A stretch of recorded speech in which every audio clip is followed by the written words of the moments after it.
ಒಂದು ಏಕಶಿಲೆಯಲ್ಲಿ ಇಡೀ ವಿಶ್ವವೇ ತುಂಬಿದೆ ಅಂದ್ರೆ ನಂಬ್ತೀರಾ?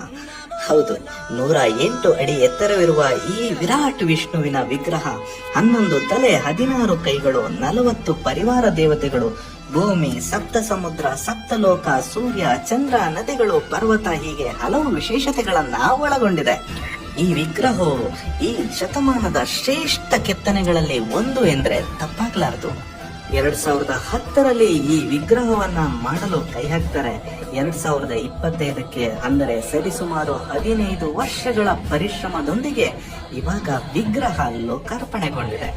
ಕರ್ನಾಟಕ ರಾಜ್ಯದ ಬೆಂಗಳೂರಿನ ಕೋರಮಂಗಲ ಸಮೀಪದ ಈಜಿಪುರದಲ್ಲಿ ಈ ವಿಗ್ರಹವು ನೆಲೆಗೊಂಡಿದೆ. ಈ ಅಗಾಧವಾದಂತ ಕಲ್ಲನ್ನು ತಮಿಳುನಾಡಿನ ತಿರುವಣ್ಣಾಮಲೈ ಜಿಲ್ಲೆಯ ಕೊರಕೊಟ್ಟೈ ಗ್ರಾಮದಿಂದ ತೆಗೆಯಲಾಗಿದೆ.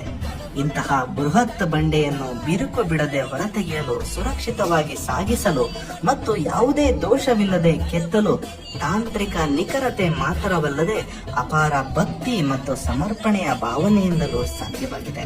ತಿರುವಣ್ಣಾಮಲೆಯಿಂದ ಈಜಿಪುರಕ್ಕೆ 2019ರಲ್ಲಿ ಸಾಗಿಸುವ ಪ್ರಯಾಣವನ್ನ ಪ್ರಾರಂಭಿಸ್ತಾರೆ. ಸತತ 6 ತಿಂಗಳ ಪರಿಶ್ರಮದೊಂದಿಗೆ 240 ಚಕ್ರದ ವಿಶೇಷ ವಾಹನದ ಸಹಾಯದಿಂದ ಈಜಿಪುರಕ್ಕೆ ತರ್ತಾರೆ. ಇಂಥ ಅದ್ಭುತ ಸ್ಥಳವನ್ನ ಮರೆಯದೆ ವಿಸಿಟ್ ಮಾಡಿ.